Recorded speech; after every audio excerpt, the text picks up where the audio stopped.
Assalomu alaykum kanalimiz obunachilari hamda YouTube kuzatuvchilari. Akalar, bugun Andijon viloyati Marhamat tumanidan video qilamiz. Kimgadir qaysi bir yoqqan bo'lsa, ekranga nomer qo'yib qo'yamiz. Bemalol telefon qilib hamkasblarni kelishinglar mumkin. Kelib ko'rib olaman deganga Telegram, WhatsApp ham bor shu nomerda. Ona bola sigir, bo'g'oz sigir qidirganlar hammasidan bor, xudo xolasa. Pastganlik bo'ladi. Ekranda nomerni saqlanib olib telefon qilaverasizlar.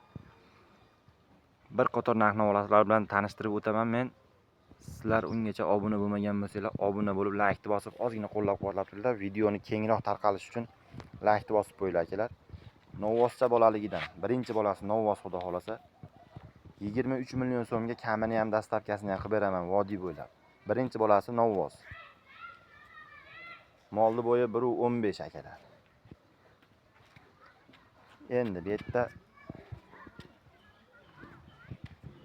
bu sigirimiz sotildi. Mana unisi bor akalar.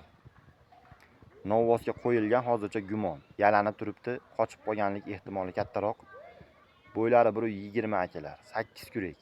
Qochgan bo'lsa xudo xolasa 3-chisiga. Bunisini puli akalar 16 million so'mga kamini ham dastavkasini ham qilib beramiz. Telefon qilaveringlar. Mana sigirimiz o'ta go'zal. Endi bu yerda akalar 4,5 oylik naq bo'g'ozimiz bor. 4,5 oylik bo'g'oz xudo xolasa, yemog'i, chimog'i hamma yo'g'i joyida. Tekshirilgan 4,5 oyga. Bunisini ham 16 million so'mga kamini ham dastavkasini ham qilib beramiz. Oxirgi sigirimiz akalar, oxirgi sigirimiz. Qisir sigir, yemlaydigan, qisir yemlaydigan aka-ukalarimiz bo'lsa, bemalol olib yemlasanglar bo'laveradi. Yem yeb turgan sigirimiz. Puli 13 million so'mga ozroq xayriga o'tib beramiz. Telefon qilaveringlar mana. Ekranda nomerga aloqaga chiqaverasizlar.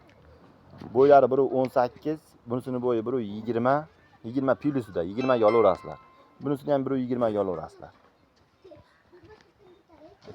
Bunimiz sotilish arafasida turibdi hozir. Agar bo'lmay qolsa, ertaga telefon qilsanglar, ertaga kelishaveramiz. Bu yerda mana ona bola sigirimiz oxirgi.